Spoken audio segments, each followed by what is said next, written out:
Well, greetings and salutations, and welcome once again to the Newsman Weekly Podcast, our 18th episode, believe it or not, my friends. 18 weeks in a row we've gathered here to talk with one another and chew over the news of the week.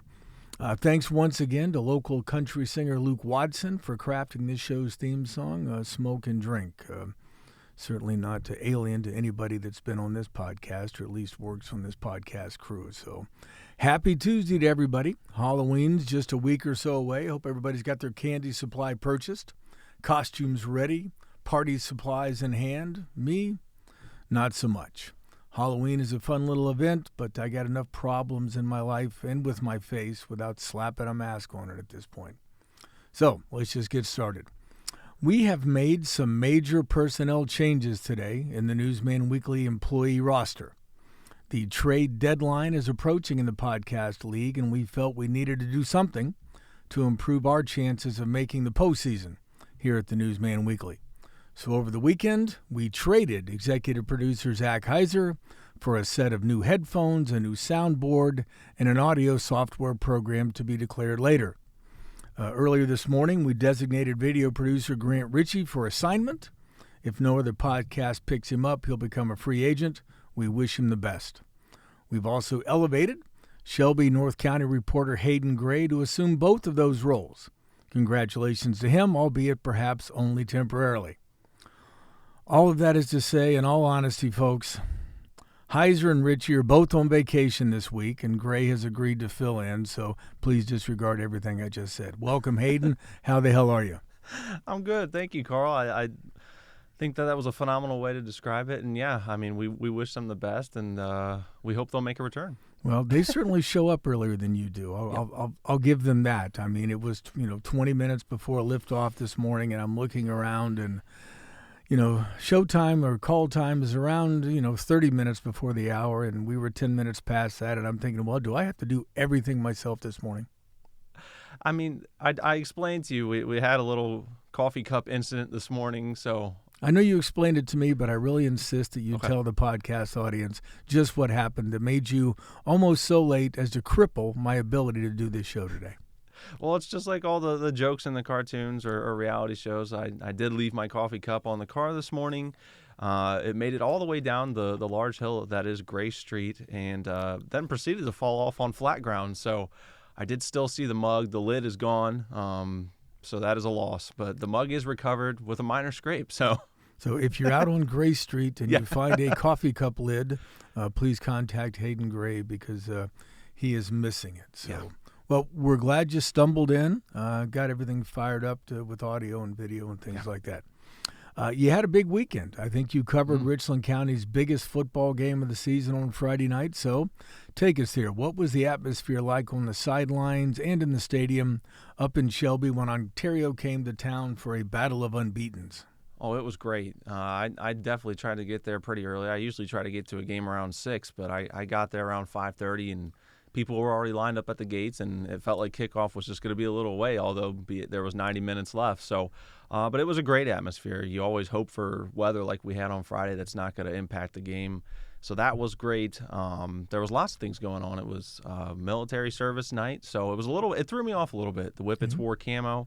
Never done that in program history, and threw me off a little bit, but honored service members. They honored the senior band members, and both sides packed the stands. I think it might be unofficial, but high school principal over there, Mr. Geis, had said about, I think, a little bit over 3,300 tickets sold. The roundabout capacity of the place is 5,000, so it was definitely a great atmosphere, and like Coach Rob Mahaney said, it was a shame someone had to lose. Now, I know as a proud Shelby alum and a former member of that football program, you had to be having kittens early on when Ontario went up 14-0 in the first quarter. I thought that, we'd talked earlier in the week about how this was going to be a shootout and it was going to be a close game, and of course I expected it to be that, but also in the back of your mind is the fact that either of these teams can go crazy at any given second. So I was kind of thinking, this one might get away and it might get ugly quick if Shelby couldn't find a way to get a stop, and obviously they did reverse course and found a way to make it competitive. But yeah, I mean, anytime you give someone like Ontario a 14-0 lead, I wasn't that optimistic. And I also freely admit, folks, we taped a podcast session last week about the game, and I predicted a 38-35 Ontario win. So I obviously got that one wrong. Hopefully you didn't wager your house on my pregame analysis. But Hayden got it right. I think he predicted a Shelby win. So mea culpa and congratulations to you. Well, your score was very close in terms of things because honestly, if Shelby doesn't get that late score, it would have been fairly close to your prediction. I don't think I put a number on it because I gave you trouble for trying to make me make a call on a game I had to report on. But no, it was a phenomenal game, and I think everyone's hoping that they're able to do what they can do in the playoffs to make a rematch happen because I think there's plenty of people who'd be willing to see round 2. I think that would be a great game, and hopefully if it happens, they put it at Arlen Field so we can have everybody in Richland County come and watch the game that night. I was at the Mansfield Playhouse on Friday and Saturday night performing in the comedic thriller Death Trap. We had a wonderful audience both nights. Thank everybody that came out. You have 3 more chances next weekend, or this coming weekend. We got shows on Friday and Saturday nights and again Sunday afternoon. Get your tickets at mansfieldplayhouse.com. Go see the show. Go see the show. Are you going to come see the show? I need to. I got the chance to come watch the first act during Tech Week for you guys, and I was very, very surprised. And now I need to see the rest because I don't want to be left on a cliffhanger. You'll never know exactly how it turns out if you don't come see it. So, all right, let's get to some news. I woke up Saturday morning to an email from the police department that there'd been a police-involved shooting in the early morning hours on Saturday in Mansfield. A 3-hour hostage situation ended with the suspect's death over on Klein Avenue, according to Chief Jason Bauman. Fortunately, none of the victims in the incident were injured. The suspect was identified Saturday afternoon as Michael Oswalt II, who was 41, according to Bob Ball, chief investigator for the Richland County Coroner's Office. His body was taken to the Montgomery County Coroner's Office for autopsy on Monday. The chief told me the incident began when officers responded at 1:56 a.m. on a report of domestic violence. And I will tell you, after many years of covering law enforcement, there is nothing a police officer or a sheriff's deputy hates more than domestic situations. There's just no winners in those kind of situations. The chief said officers encountered Oswalt at the door, said he was armed with a knife. He fled back inside the residence, which was occupied by his girlfriend and her 2 small children. I think their ages were 6 and 8. Bauman said the Oswalt appeared to be under the influence of drugs and or alcohol. Hostage negotiators and the Richland County ASORT team arrived on the scene, tried to come to a peaceful resolution. After nearly 3 hours of negotiations, I believe the suspect released the children. A short time later, the adult female tried to escape from the suspect and exit the house just before 5 a.m. I don't know exactly how all that played out, but the ASOR team shot and killed the suspect. Again, the woman and her children were not injured in the incident. The Ohio Bureau of Criminal Investigation and the Richland County Prosecutor's Office arrived on the scene, and Bauman said BCI will investigate the police-involved shooting. Officers will be on administrative leave pending the outcome of the investigation, which is standard in any kind of a situation like that. So that was bad news on early Saturday morning in the city of Mansfield. Richland County officials took the next step last Thursday toward a proposed $3 million roundabout at the intersection of Lexington, Spring Mill, and Home Roads. And go ahead and cue the orchestra to start screaming about roundabouts. The County Board of Commissioners approved engineer Adam Gove's request to apply for a $500,000 state grant to help pay for portions of the project, which won't be covered under ODOT's Highway Safety Improvement Program. The intersection was identified as one of the most dangerous in the county when they did a safety study of Lexington Spring Mill Road corridor between Cockley Road and Marion Road Avenue. Gove said the intersection there in Troy Township averaged more than 6 injury accidents per year between 2017 and 2022, including a fatality. He told commissioners, quote, "We do feel that this is the best solution for that intersection." The ODOT program, which is going to provide most of the funds for this, uses federal money to address safety concerns at intersection and corridors throughout Ohio. I think the ODOT will be funding 90% of this project. He will ask the Public Works Commission for the $500,000, and that'll be used to help replace a nearby bridge on Lexington Spring Mill Road and a culvert crossing on the road just north of that T-shaped intersection. Gove said, quote, "There are a couple items the state has said they're not going to fund, so these two are going to be locally funded, and that's kind of what this grant request is going towards." So stand by for news on the next roundabout in Richland County. Well, and I think roundabouts, I don't know. I think that they only become, and this is not based off any statistical data, but I only feel like they become more dangerous than an intersection if you don't know how to use it. Well, there you go again. I mean, a roundabout, folks, we've done lots of diagrams. We put videos up on the website. Just go, if there's nobody coming, enter the roundabout, drive around it, and exit where you need to exit. Right. If there's somebody in the roundabout, wait your turn. And whatever you do when you get into the roundabout, for God's sake, don't stop. Yeah. Just keep And going. I don't think they cause tornadoes, but that's neither here nor there. Well, that's a whole nother kettle of fish. All right, the Mansfield Post of the Ohio State Highway Patrol has forwarded to the Mansfield Law Director's office its report of an accident that killed a Richland County Highway Department worker back on October 2nd. Attorneys and Law Director Raleigh Harper's office will make the decision regarding any charges to be filed in the case, if any. Trenton Galloway, age 20, of Lucas, died when he was struck by a vehicle during a road berm maintenance effort on Bowman Street Road. According to the Mansfield Post of the Ohio State Highway Patrol, he was outside of his vehicle when he was struck by a vehicle that was trying to pass on the left in the middle of the afternoon.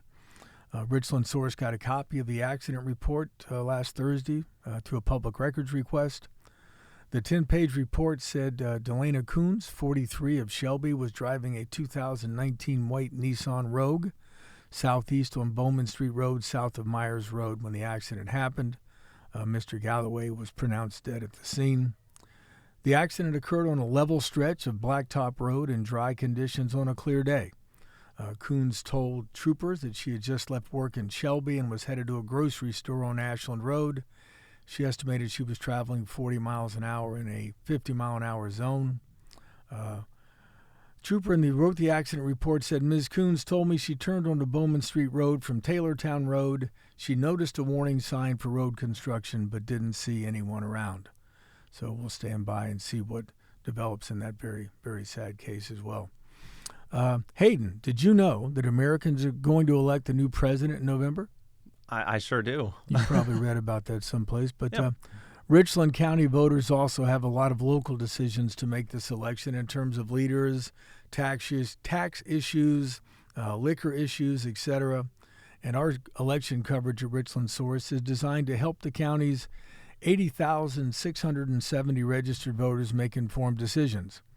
As part of its 2024 election coverage, Richland Source is going to host a candidate conversation night at the Source in downtown Mansfield.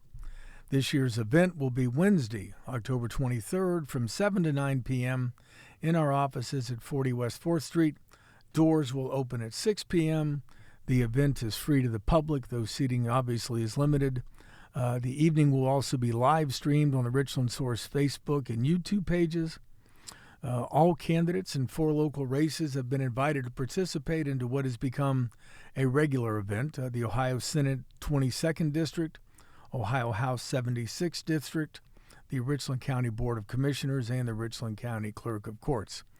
And a week from now, our guests on the show will be Matt Finkeld and Jane Zimmerman from the Richland County Board of Elections, and we will talk all sorts of election-related things, and they'll let us know just how ready they are for November 5th Election Day. Yeah, that's speaking with Matt a few times, that's a lot of work, and I know that they prepare months and months and months ahead of time. And I will still happily tell Matt that his mother still did it far much better over the years, so he'll overcome that eventually. No pressure on election night, Matt. No, that's enough news for now, though. Let's take a quick break, and when we come back, we'll be joined by Tony Chinni, the new CEO of the North End Community Improvement Collaborative. We'll talk about his new role, what it was like for him growing up in Mansfield, and the future of the nonprofit organization. Stay with us. Well, welcome back to the Newsman Weekly podcast. Joining us now, as promised, is Tony Chinni, the new CEO of the North End Community Improvement Collaborative. Good morning, Tony. Thanks for joining us today. Hey, good morning. Thanks for having me. Always happy to have you. 3 weeks ago, the NECIC Board of Directors made a kind of a big announcement. They said you would be succeeding the founder and CEO, Deanna West-Torrence, in leading the now nonprofit organization that she helped to found back in 2007.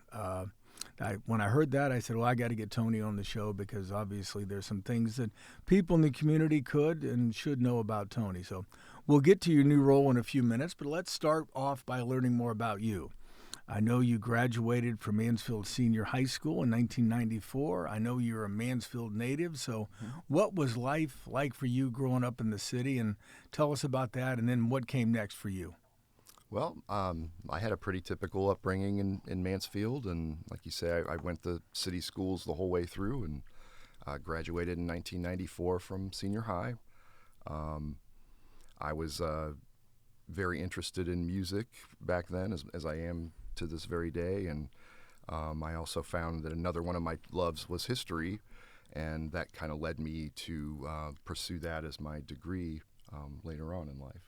Well, talk about music. That's something I hadn't heard before. Tell me about your love or your affinity for music. Where did that come from? Well, it's just something I've always been into. I've been in bands my whole life. I'm a musician, and I collect records, and just am very, very into music and just about every sense of it. What instruments or what instrument do you play? And I'm a guitarist. Okay. I can play some bass, and I also sing. All right. So, Yeah. I have a great love for music. I have absolutely no talent or ability in music, so I'm always interested to hear about people who can actually do it. I could barely read words, much less music. So. Well, I don't read music. I just all by ears. So. Well, I can hear good. I just can't play good. So, all right. We'll talk about going to college. Where did you go to school? And obviously, you had a love for history. So, talk about your college years. Well, I went to college right after school in '95. Wasn't the best experience. I don't think I was quite ready at that time. Had a lot of growing up to do, so to speak. Yes. And I ended up moving to Boston for 5 years, where my brother, he works for the Berklee College of Music up there, and I ended up working for Tower Records for some years. And it was up there that I really kind of realized, after I had read a book by Howard Zinn, The People's History of the United States, that really was like, wow, history, I've always loved this, and I think it's something that that can be used towards change, So it was from there that I ended up moving back to Mansfield and attended Ohio State Mansfield, and got a degree in history. What about that book resonated with you so much? I think that like I was saying, he gives the idea that history can be leveraged toward change. The more you know about the past, the more you can do towards improving the future, so to speak. Yeah, the old expression, those who ignore history are destined to repeat it kind of thing. No doubt. Well, but when you were going to, did you do all 4 years at OSU Mansfield, or did you eventually matriculate down to Columbus at some point? It ended up being all 4 years at Mansfield, actually, yeah. Okay. And what were your plans when you got a degree in history? I mean, I love history. I took a lot of history classes during my wayward years in Athens, Ohio, many years ago. But what were your plans when you decided to major in history, and how did that turn out maybe differently? That's actually where things got interesting. So I was going to go into academia. My plan had been to just pursue that moving forward. But it happened to be the summer right before I graduated, I got an email about an internship with something called the North End Community Improvement Collaborative. And at the time, I remember, Googling that, and there was no such thing. It didn't exist yet, which was odd. But so I pursued it, and it was a paid internship, which at the time was a little different. And it turned out the lady I met was Deanna West-Torrence, and led me to this seat today. And the internet is a wonderful thing. If I had tried to Google something when I graduated from college in 1983, it would have certainly resulted in nothing. But Al Gore hadn't invented the internet by then. So. Indeed. All right. So you were the first to actually, I think you were the first employee/intern at NECIC. I think you got in there before the doors even opened. So talk about the first time you met Deanna, and how did it come to pass that she said, you're hired? I can't speak for her, but yeah, I remember it vividly. It was at the O.C. Hill Neighborhood Center. And I think that we hit it off right off the bat, just our kind of passion for social justice and, our love for people. And, yeah, I don't know. I think the story she told me was there was somebody that was a videographer that had applied, and myself, and she went with the historian. So I don't know what the thinking was, but Well, what were your initial job duties back when that internship began? Well, when I arrived, there was literally nothing but a board of directors and some surveys and some photos of old torn up housing. But basically, the very first thing I learned was what a census tract was and why data is super important, and that has been the driving thing since day one. But specifically, my job that summer was to do an economic base assessment of what we define the North End, which is 3 census tracts of Richland County. So I basically counted businesses, counted churches, counted nonprofits, and basically cataloged what was here. Also looked at like vacant commercial properties, all of that stuff, and just did an asset inventory for the organization. That was really one of the first steps towards our planning efforts. Right. So, before you went to work for Deanna, what did you know about the North End growing up around here? Did you live in the North End, or what? Take us back to, I'm starting this asset inventory. What do I know even before I start? Sure.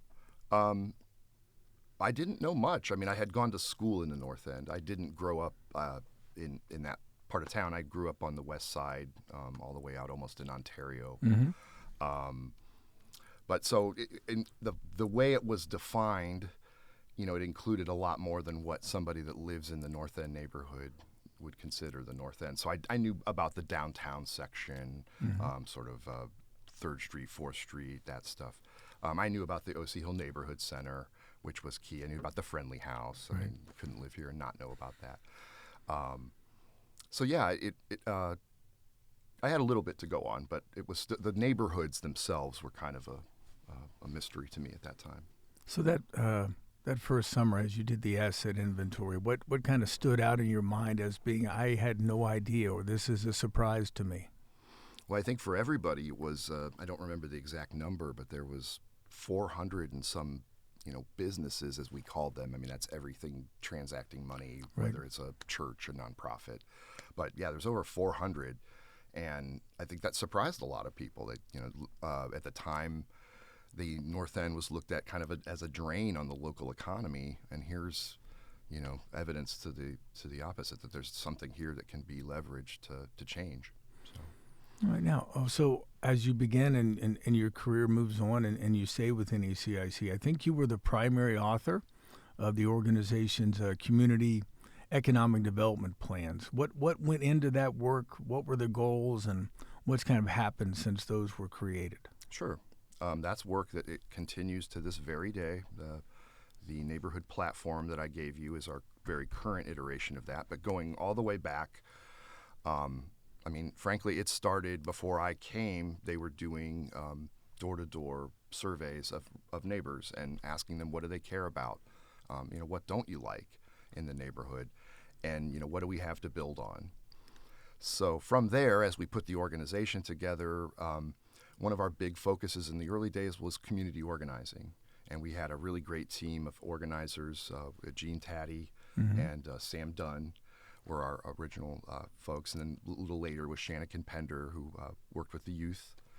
But basically, through all of our programming and all the conversations that we were having with folks, we just took note of everything that people told us. We surveyed people intensely, and we took all of that information and we put it into a plan of action.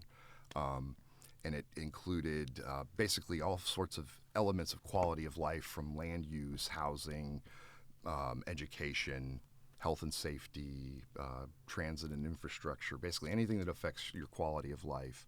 And then we also had some specific target areas in the North End that folks had told us, like, there's opportunity here. Let's see what we can make happen. So, now, Deanna and I talked a lot over the years, and I know I came to town for the first time back in 1990. And one of the things she and I talked about is sometimes there's a misunderstanding when people think of the North End, the South End, the East Side, that these are somehow not connected things. I think if people had a better understanding of what benefits the North End, what benefits the South End, what benefits the East Side, that it's all interconnected. There's no, let's do something here, let's do something there. But it seems like over the years, maybe there hasn't been, especially till NECIC got started, enough attention and enough investment in the North End. I mean, talk about the connection and the importance of the North End to the entire city, and how you kind of would like to see that both public and private investment in the North End grow. Okay. So one of the things that we get asked a lot is, why just the North End? Well, are we? And it's not because we want to be exclusive. It's number one, it's because that's what our funders told us to do. But it also gave us a target. It gave us a very finite area to focus on. But we also believe that what will work there will work in any neighborhood because of the method that we use is very specific to the neighborhood. So, the East Side is very similar to the North End. There's parts of Census Tract 31 that are very, very similar to the North End. It just happens that we had to draw a line, Right. So, but what affects one part of the city affects others. And the disinvestment came as a result of, the deindustrialization and sort of the lack of infrastructure money, tax base. But I think also there's something to be said about the approach.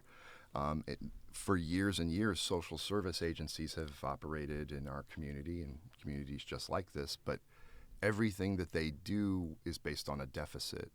So essentially, it's always what you lack will get you the help that you need. So essentially, it puts people in a client mind state. And that's not what we're about at all. And frankly, I don't think it changes much. Right. The proof is in the pudding. But if you can look at what people have to build on, that was a new approach, the asset-based community development. And I think, again, I think it can work anywhere. So. Right. So I know one of the things that's happened over the years, when my sons were growing up, we spent a lot of time at the Friendly House, spent a lot of time at the O.C. Hill. And I'm old enough that I remember when O.C. Hill was still on city council and I was covering it. So that's, the O.C. Hill building was a place. And we primarily went there for things like basketball, all that stuff growing up. But, the O.C. Hill building kind of got old. It was, obviously was lots of things before it became the O.C. Hill building. Yeah. It's since been closed, shuttered supposedly temporarily during the pandemic, and then it became official that it was going to be officially closed and torn down.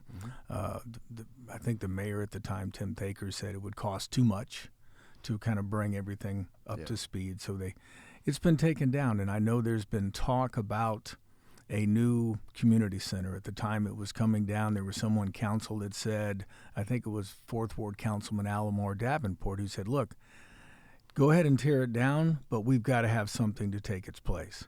And I know a couple of years ago, has it been a couple of years ago, you guys kind of announced that you had plans for a new kind of community impact center in the North End. Those plans are still ongoing, I think. So what is the current status of that effort? And tell me what exactly the Impact Center would offer once it comes to fruition. Sure. It's still moving forward as planned. I think that we're taking we're doing a phased approach to it. We want to So we have an existing building that will be part of the bigger building when it's completed. And so we're going to start renovating that space in a way that we can then add on to in phase 2, and then moving on to the other phases to complete the whole project. I think the key piece about this idea is the partnerships and the things that it will bring into the community that are lacking, frankly, whether that's health care, a health clinic, a bank, it's entrepreneurial services, it's jobs, it's all of those types of things, which I think sometimes there's a perception that it's going to conflict with or compete with other places like the Friendly House, Right. for example, which is primarily a recreational Right. institution.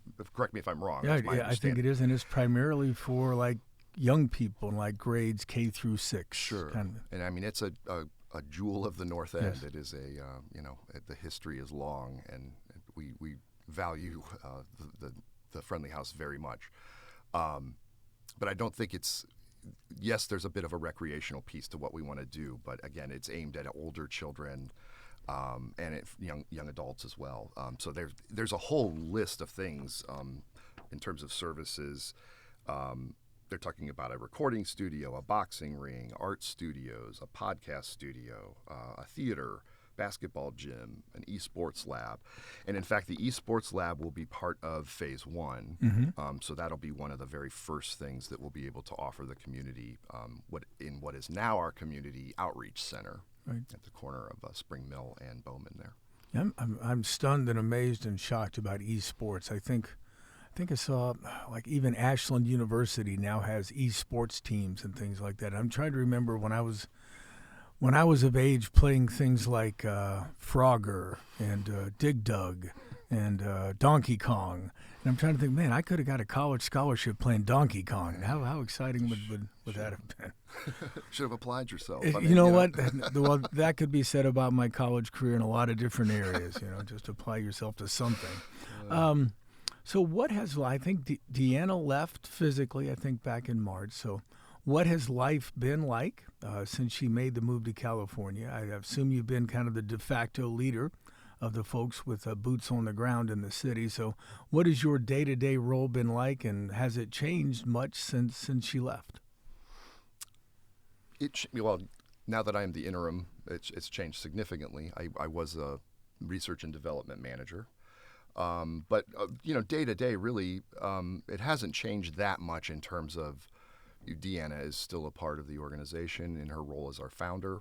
The institutional knowledge is deep and super valuable. But yeah, I mean, we're plugging away at the work that like we always have. So really, it hasn't changed much. Well, you've obviously got some enormously big shoes to fill coming in behind Deanna, Mm-hmm. but it's safe to say that I don't think anyone's got a better idea of what those shoes look like than you, having been with her for the last 17 years. Can you describe what kind of working for her and with her has been like, and what you learned during that time to help you prepare for your new role as the interim CEO? Gosh, I've learned so much. I mean, oh my goodness. I don't know. I think things like, lead people, manage resources. I think that, Deanna led with heart, and I want to continue that and, be about the people. And I think that's a real focus. Well, I know one of the things that obviously Deanna had to do was be very she was like the face of the organization. Is that something that you're comfortable with? Obviously, you're sitting here with me today, so that's something you're not uncomfortable with, but talk about what that change might be like for you. Yeah, that's a huge change for me because I've always been in a background role for the most part. I was kind of the guy behind the scenes doing the research and the writing and all of that stuff to help Deanna get her goals accomplished and the goals of the neighborhood. Now, having been a history major and becoming interested in history because primarily, I think you said, because it would help understand how to affect change. Mm-hmm. When you think about Mansfield over the last 30, 40, 50-year history. What are the biggest areas that you would like to think about history-wise and how that might impact change, not only in the North End, but I guess around the entire community? That's a great question. Yeah. I think that, the economy, we have to be super innovative to replace something that at the time was unprecedented, in that cities like Mansfield didn't exist until the Industrial Revolution. It wouldn't have, these neighborhoods that we're working in were here to house workers.